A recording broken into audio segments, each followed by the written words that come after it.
a cabeça e vamos pedir a graça de Deus. Senhor, neste momento, Senhor, momento de oração e de intercessão, eu coloco as minhas mãos sobre o teu servo para abençoá-lo.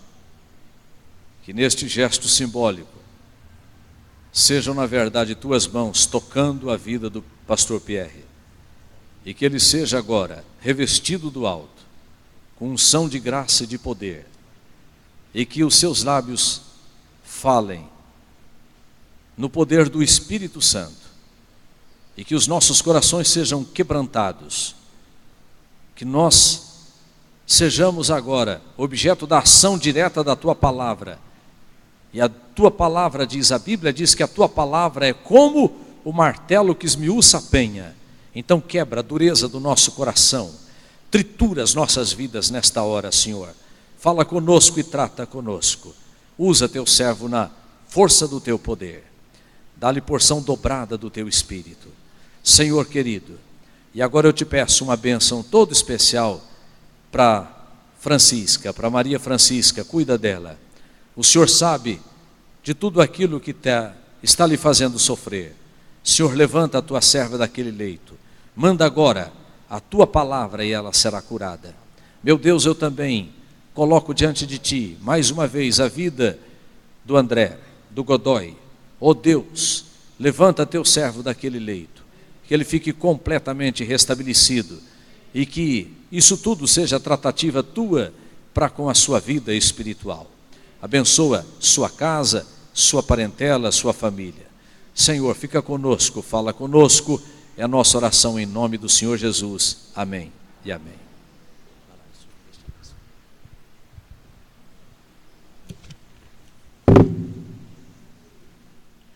Graça e paz, irmãos e irmãs, amém? Convido você a abrir a palavra do Senhor em Mateus, capítulo de número 6.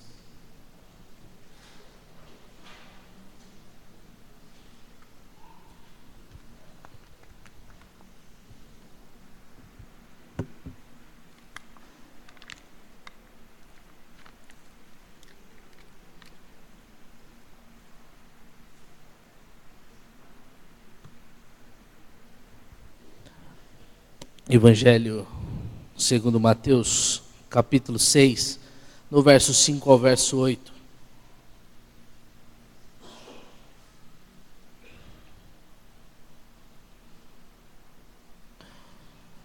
Amém, irmãos e irmãs?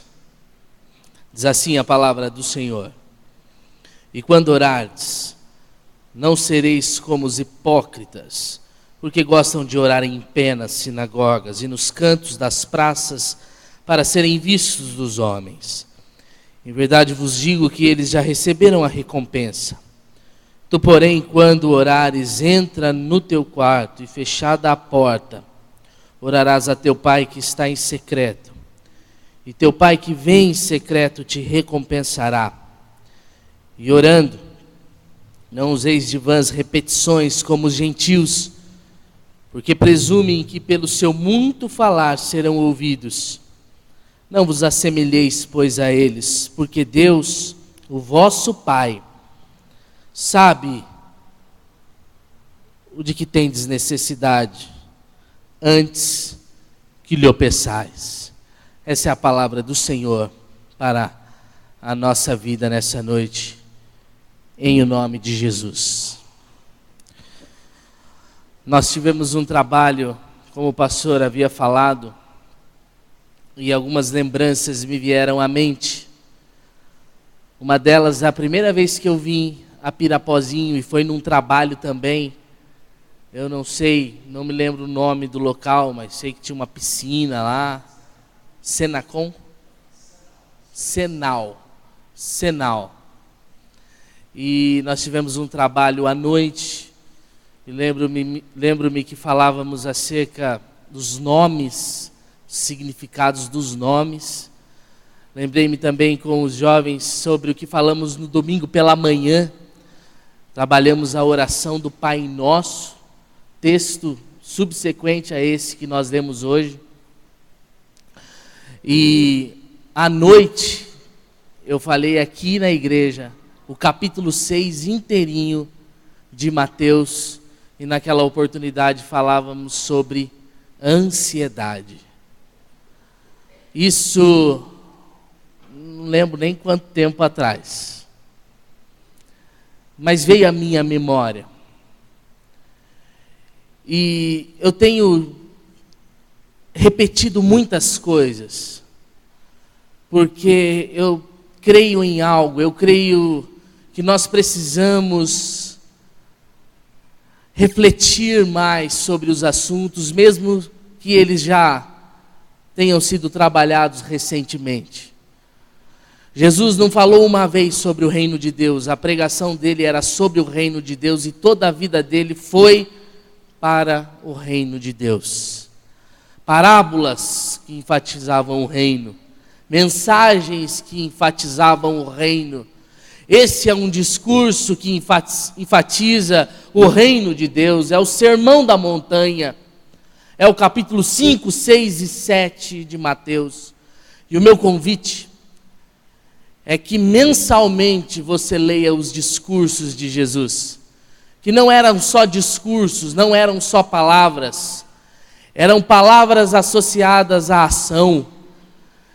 O que ele falava, ele fazia. No final do Sermão do Monte, o povo olha para ele e diz assim: ele é diferente dos religiosos, porque ele fala como quem tem autoridade para falar. Capítulo 10, por exemplo, de Mateus, que também é um discurso para os discípulos. Capítulo 13, que são só parábolas sobre o reino de Jesus. Capítulo 18, que são outras instruções aos discípulos. O capítulo 24, que é o sermão profético de Jesus. Mateus coloca 5 discursos dentro, repetindo muitas coisas, trazendo à tona, esclarecendo tantas outras. Mas Jesus batia sempre na mesma tecla.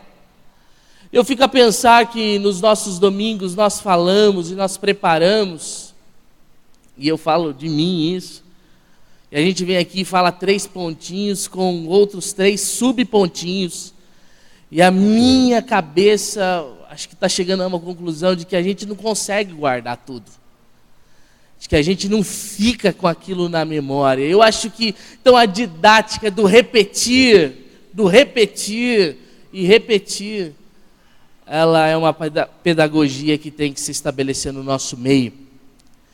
E eu falo isso porque hoje nós vamos falar sobre oração. E quando a gente fala que vai falar sobre oração, parece que já está batido demais. Você já prestou atenção que quando as pessoas querem falar sobre algo, elas tratam tudo. Mas quando chega assim para falar sobre a oração, a gente fala assim: oração é pressuposto. Então, a gente nem tem que falar muito, oração é pressuposto. É como na faculdade um dia que um colega falou: professor, nós não vamos orar aqui na sala de aula. E o professor olhou para aquele menino e viu que talvez aquele menino estava tendo um comentário meio, dando uma alfinetada no professor. E o professor disse assim: se você vier aqui 6 horas da manhã, eu venho com você orar. E logo aquele menino descartou a possibilidade de ir 6 horas da manhã orar na faculdade. E aquele professor olhou para aquele menino e disse assim: porque eu estou aqui 6 horas da manhã para orar, para ler, para estudar. Oração é pressuposição, está assunto batido.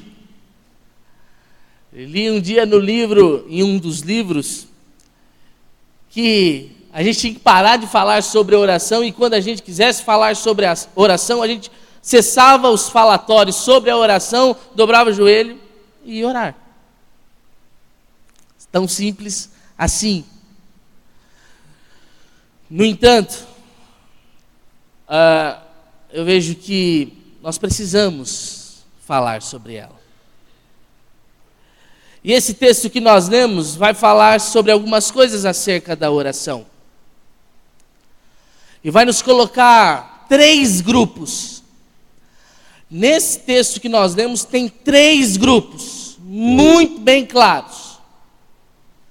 Os discípulos que Jesus está instruindo, os hipócritas religiosos que Jesus está dizendo para que nós não façamos como eles, e os gentios, que também é um convite de Jesus a nós, que nós não sejamos como eles, cheio de falácias, falar mais um pouco e as nossas palavras todas desconectadas. 3 grupos: discípulos de Jesus, hipócritas religiosos e gentios com os seus falatórios. Vamos deixar os discípulos de Jesus para o final. E vamos olhar um pouquinho para esses religiosos hipócritas. Hipocrisia. Preocupação que tem rondado a minha mente. Porque parece que nós estamos não nos contentando em viver o que somos. Se não bastasse viver o que somos, e você já deve saber que ser o que você é já não é coisa tão fácil assim, a gente associa à nossa vida uma outra vida. Falava em Tarabás semana passada, que na vida de pecado nós vamos abrindo lacunas na nossa vida. E quando nós abrimos lacunas na nossa vida, nós tentamos preenchê-las. E nós tentamos preenchê-las com uma outra vida, com uma vida dupla, tentando preencher esse vazio que o pecado estabeleceu. E como é duro viver ânimo dobre, e como é duro viver 2 vidas. Hipocrisia não é nada mais, nada menos do que isso: viver 2 vidas, utilizar-se de máscaras, ser uma coisa para alguns e ser o que você é para você mesmo. Dói demais, é preocupante demais. Hipocrisia cansa, porque são 2 vidas sendo vividas em uma só. Eu acho que já chegou a hora da gente parar com 2 vidas e com usar máscaras. Hernandes Dias Lopes escreveu um livro que eu recomendo a você, Removendo Máscaras. E ele trata lá não sei quantas máscaras que nós temos que resolver. Uma delas é a hipocrisia. E nós temos que tirá-la urgentemente. Porque ela está cheio de ego. Porque ela está cheio de autoafirmação, de autoglorificação. E essas coisas vão criando uma rota, um caminho diferente daquele que Cristo quer para nós. E nós vamos achando que nós podemos viver daquele jeito e do jeito que a gente é. Ao ponto de não se dar conta de parar um dia e refletir um pouquinho quem eu sou. Talvez a pergunta que nós temos que responder urgentemente, é quem nós somos verdadeiramente. Sem farsas, sem máscaras, sem mentiras. O que eu sou, o que você é, quando você está aqui na sua casa, no seu serviço.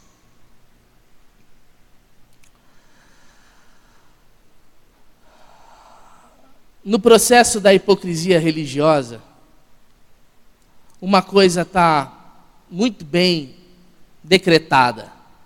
A gente pensa que pelos méritos nós vamos vencer. Na vida da hipocrisia é assim. A gente pensa que é pela força do braço. A gente pensa que é pelas ações.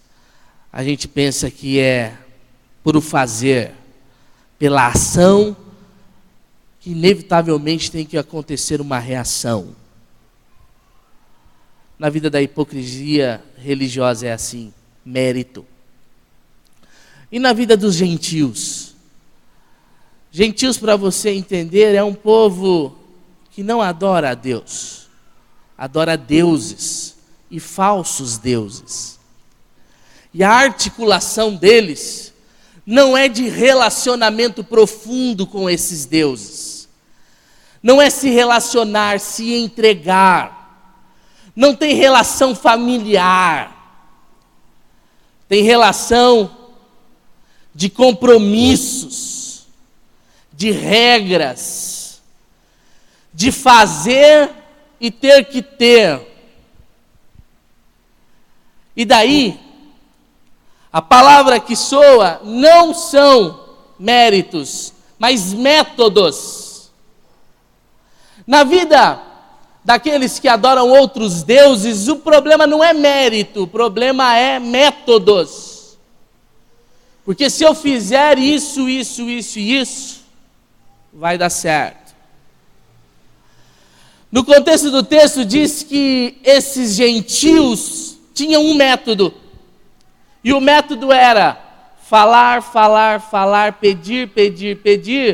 E se eu pedir muito, vai ser inevitável que esse Deus cuja qual eu estou pedindo vai dar o que eu estou pedindo. Falar e falar. Metodologia. Então guarde isso. Na vida de hipocrisia, mérito, na vida longe, distante do Deus verdadeiro e tentando se associar a deuses falsos, métodos. Não dá medo em você não, achar que você está transformando o Deus de Israel em qualquer um dos deuses e colocando mérito e métodos na frente de um relacionamento profundo com Deus? Em mim dá medo. Com Deus nós não chegamos na base do mérito, nem à base de métodos. E o texto vai tentar explicar isso para a gente. E rapidamente eu queria ver com vocês 3 coisas acerca do que Cristo quer trazer acerca da oração. E como eu e você vamos nos relacionar com Deus. Primeira coisa, o texto começa dizendo assim: e quando orardes. Aí você pensa assim, então, oração é uma possibilidade. E quando orardes? Será que soa assim para você? Aí você diz assim, a igreja chama você para orar todo dia pela manhã, às 7 horas daqui. Fala, mas todo dia, 7 horas? A igreja fala assim, vem um pouquinho antes do culto e fica orando, mas ficar orando também, depois do culto, eu já oro, tal hora. A vida não é só de oração. Será que esse quando orardes vai nos colocando uma possibilidade de orar? Ou esse quando orardes, ele está tentando reconstruir na nossa mente como devemos orar. E eu acho que é isso que Jesus está querendo dizer. E quando orares, ou seja, quando você tomar decisão profunda de que você vai orar, de que você vai ter vida de oração, de que quando você vai olhar para a palavra de Deus e ela diz assim, orar sem cessar. Orem muito, não cessem de orar. Você vai olhar para esse texto e vai dizer assim, peraí, não é para cessar de orar, mas é para eu consertar algumas coisas na minha oração que talvez estejam distantes de Deus, e distantes de uma oração que esteja agradando o coração de Deus. Porque eu falei hoje para os jovens, que o apóstolo Paulo, antes de sua conversão, orava, jejuava, dava esmolas, era um judeu piedoso. No entanto, parece-me não, tenho convicção de que ele estava distante de Deus. Então não é só orar. Eu e você precisamos parar urgentemente para responder à questão como orar. E como a gente vai orar? Por exemplo, quais são as nossas motivações para orar? O texto vai nos apontando. A primeira delas, que não pode se perder, é: a gente vai orar a alguém. E quem é esse alguém que o texto nos diz? E você vai orar ao teu? O que o texto diz? Você vai entrar no teu quarto, fechar a porta e vai orar ao teu pai. O teu pai que está onde? Em secreto. Você vai orar ao teu pai. Diferente de métodos. Porque aqui nós vamos falar como filhos ao nosso pai. Pai que compreende seus filhos. Pai que açoita os seus filhos porque ama os seus filhos. Não pai banana, que vai fazendo tudo aos seus filhos birrentos, mas um pai que entende o que é o melhor para os seus filhos, mesmo quando vai de encontro ou contra algumas coisas que os seus filhos pedem e que está distante da vontade de Deus. A minha motivação é chegar-se a Deus, que é o meu pai. E a palavra é Abba.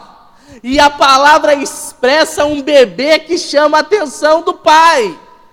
Falávamos ontem à noite no Luau que esse Abba funciona na oração de Jesus e tem o significado de que quando as coisas fogem do seu controle, ou quando você tem a convicção de que você não pode nada, você clama àquele que pode controlar a sua vida e trazer paz para o seu interior. Quando você chama Abba, quando você chama o seu pai, esse pai que está em secreto, porque em secreto ele está, porque em todos os lugares ele está, ele vai de encontro à sua vida.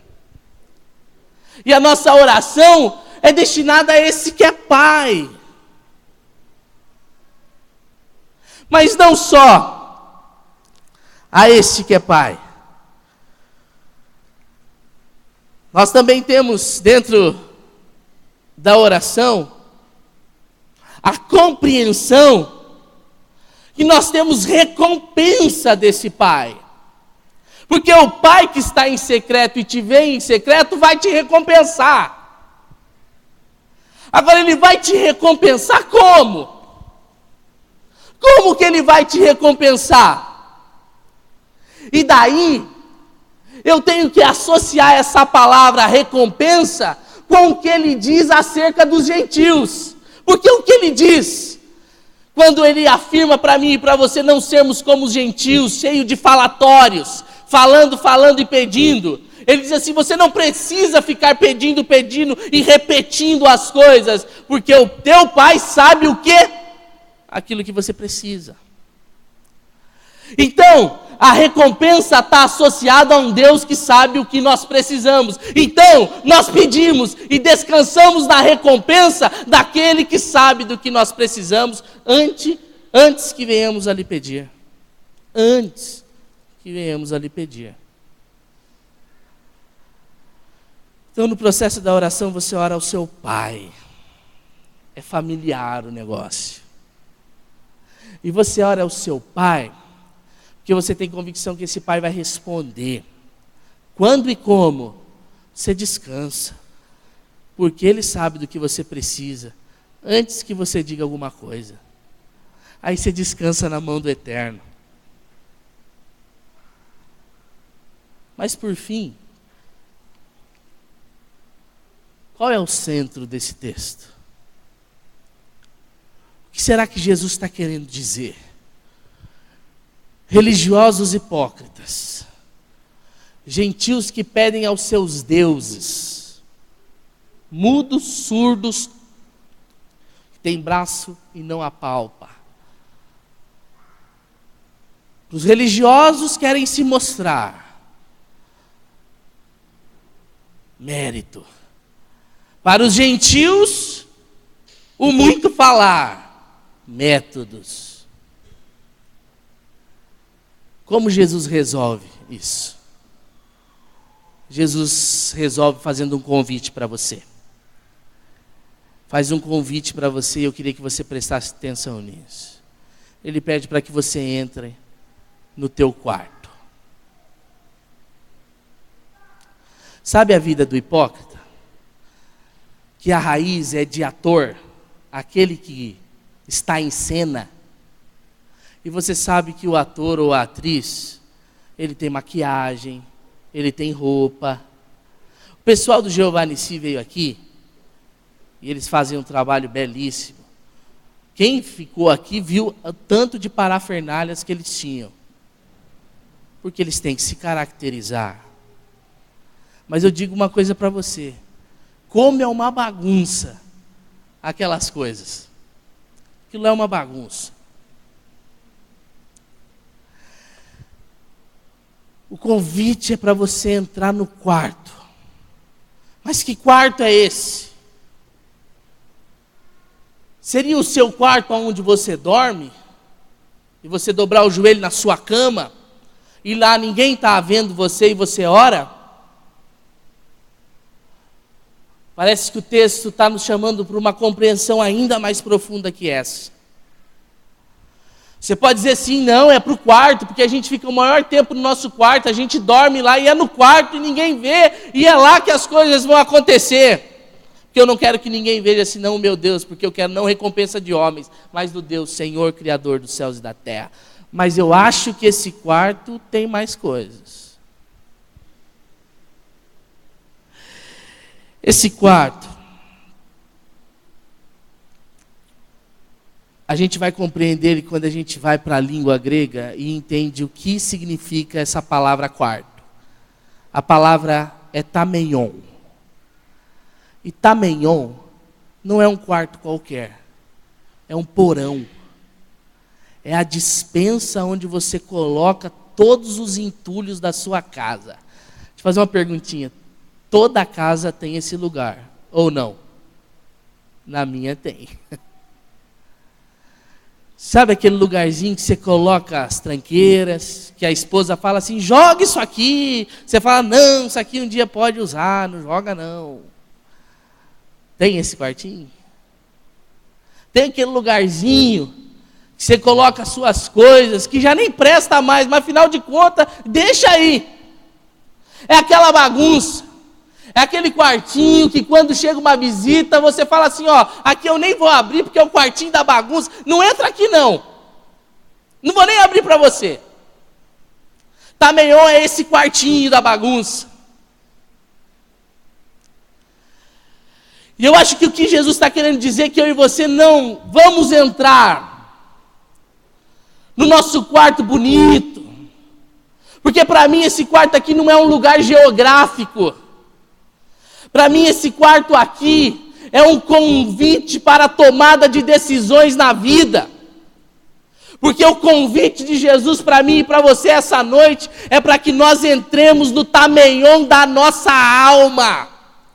É para que eu e você entremos no quarto da bagunça dentro da nossa vida, aonde nem nós queremos entrar, muito menos Jesus, porque se Jesus entrar no tameion, Ele vai mudar a sua vida, e tem muitas coisas dentro da nossa vida que nós não queremos que Jesus mude.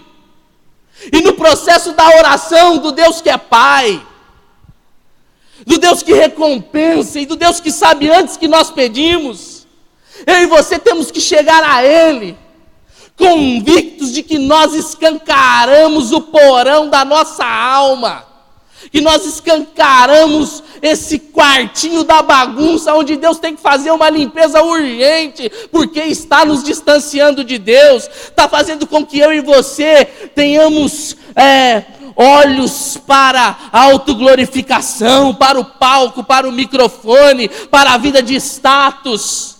E o que Deus está querendo para mim e para você não é que nós tenhamos uma vida hipócrita e nem de falácias. O que Deus está querendo para mim e para você é uma novidade de vida, aonde nós vamos chegar à estatura de Paulo e dizer: já não sou eu mais quem vivo, mas Cristo vive em mim. Deixa Jesus entrar no tabelião da sua vida, deixa Jesus entrar no quarto, porque lá em secreto Ele vai fazer a limpeza, sem jogar para o mundo, sem jogar na mesa, porque pecado confessado na presença de Jesus é perdoado e Ele jamais vai se lembrar. Entra no teu quarto, entra no porão da tua alma, entra nesse pecado, entra nessa vida sem sentido e se entrega para Jesus, porque o Deus que está em secreto agirá em secreto e te recompensará em nome de Jesus. Abre o tameion, gente. Abre esse quartinho da bagunça para Jesus. Remova as máscaras. Remova as falácias egocêntricas. Sem mérito, sem método, somente Jesus de Nazaré. Esse é o convite de Jesus para você. Quer botar ordem no tameion? Quer entrar no teu quarto, nesse da bagunça, e orar ao Deus Pai? É no tameion que começam as mudanças da vida. É resolvendo, arrumando, colocando no lugar as bagunças, que a vida é transformada. Feche os olhos em nome de Jesus. E agora você vai escutar uma música. Eu queria que você associasse tudo isso a essa música. E há uma pergunta nessa música: quem é você?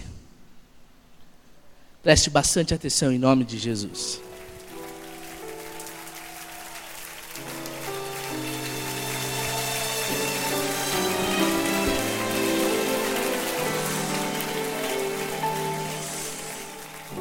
Depois de pregar seu lindo sermão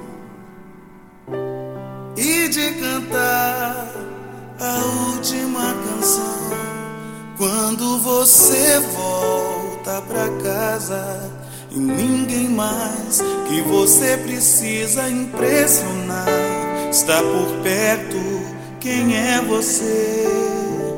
Quem é você? Quando ninguém vê, quem é você?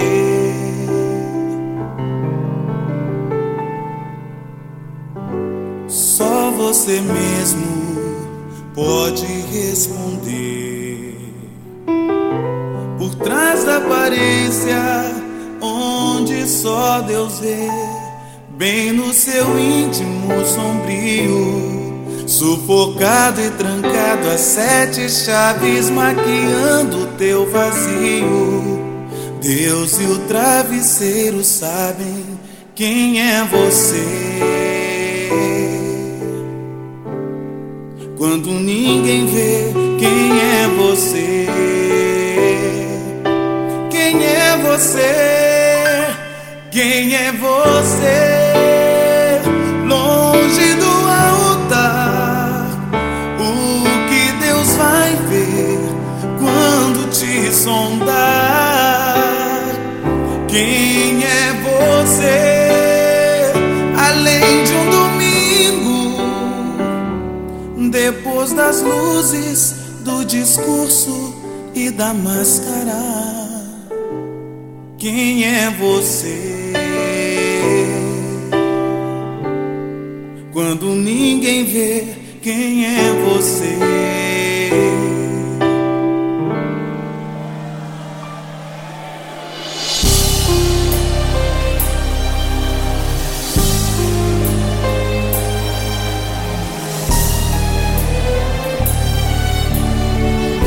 Depois de pregar seu lindo sermão esqueci de cantar a última canção. Quando você volta pra casa, ninguém mais que você precisa impressionar está por perto. Quem é você? Quem é você? Quando ninguém vê, quem é você?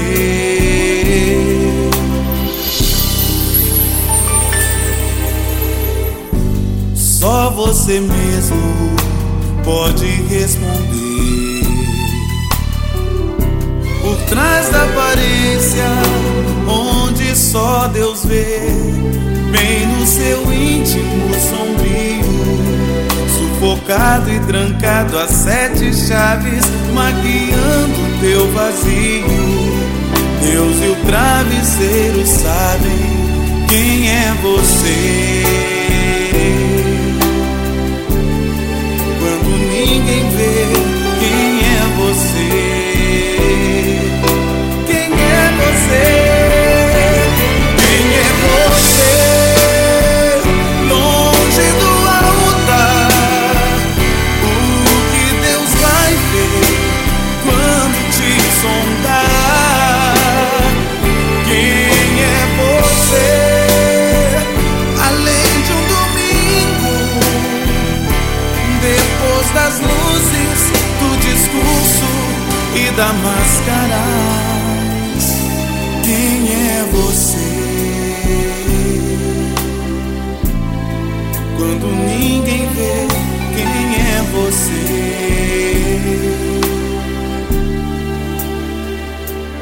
Quem é você?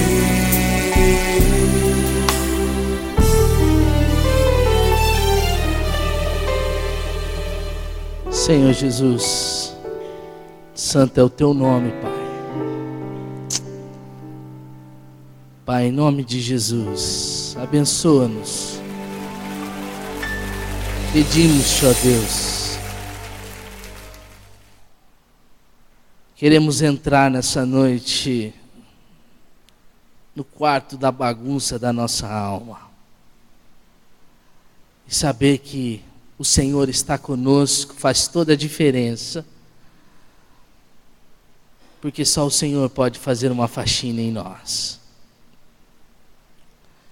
Só o Senhor pode levar-nos a uma intimidade contigo,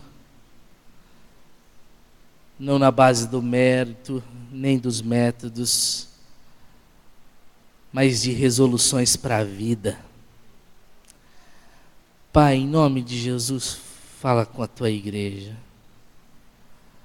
Que cada um, Pai, diariamente, possa entrar nesse tameion.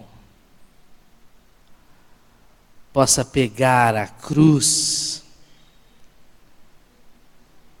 e se matar nela. Se esvaziar nela. Para que do Senhor nós sejamos repletos. Pai, queremos estar contigo. E contigo, Pai, sermos o que somos. Porque para o Senhor nós não somos aqueles pensamentos mais inóspitos nossos, de que nós não temos mais jeito.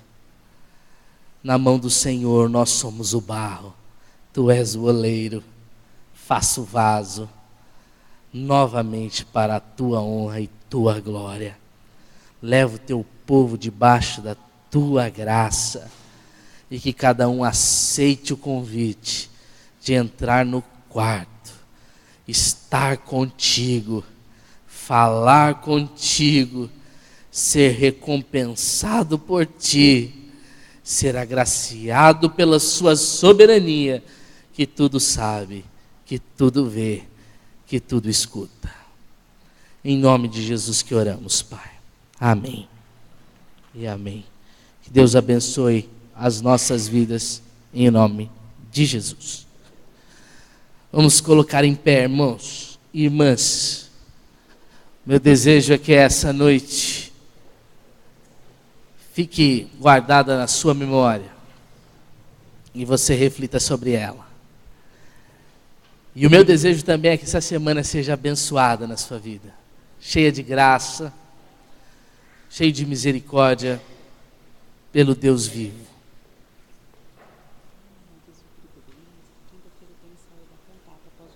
Ah, sim.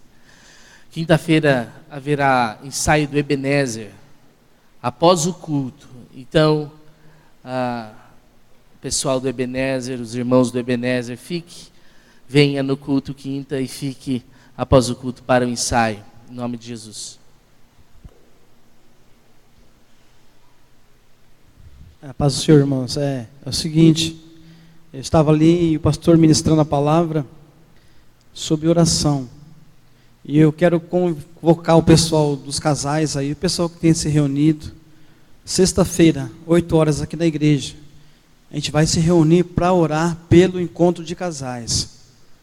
Sexta-feira, 8 horas, tá? Você não precisa trazer nada. A gente vai se reunir, a gente vai cantar, a gente vai adorar ao Senhor. E nós vamos interceder por esse encontro de casais. Para que Deus haja ali.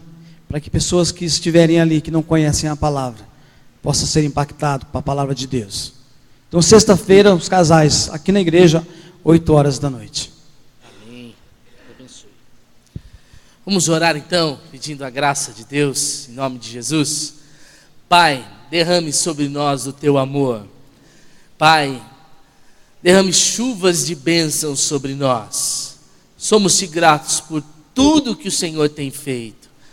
Pai, mas como é bom fazer parte do povo do Senhor, aonde o Senhor derrama muito mais daquilo que a gente pede ou pensa. Pai, muito obrigado, o Senhor é gracioso. Pai, abençoe cada família aqui. Pai, abençoe cada negócio.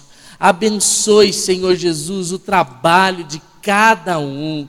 Pai, em nome de Jesus, sobre situações adversas, Pai, coloque a tua boa mão. Pai, em nome de Jesus, sobre os enfermos, cura para a honra e glória do teu nome.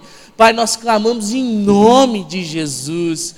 Pai, leva-nos de volta para os nossos lares, agraciados por tudo que o Senhor nos proporcionou. Essa é a nossa oração em nome de Jesus. Amém. Receba a bênção do Senhor.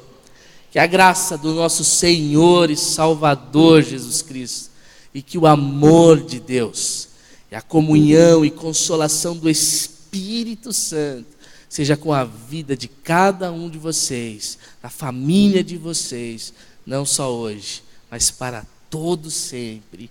Amém e amém. Dê um abraço bem forte nesse irmão que está do teu lado. Deseja a paz do Senhor e uma semana abençoada, em nome de Jesus.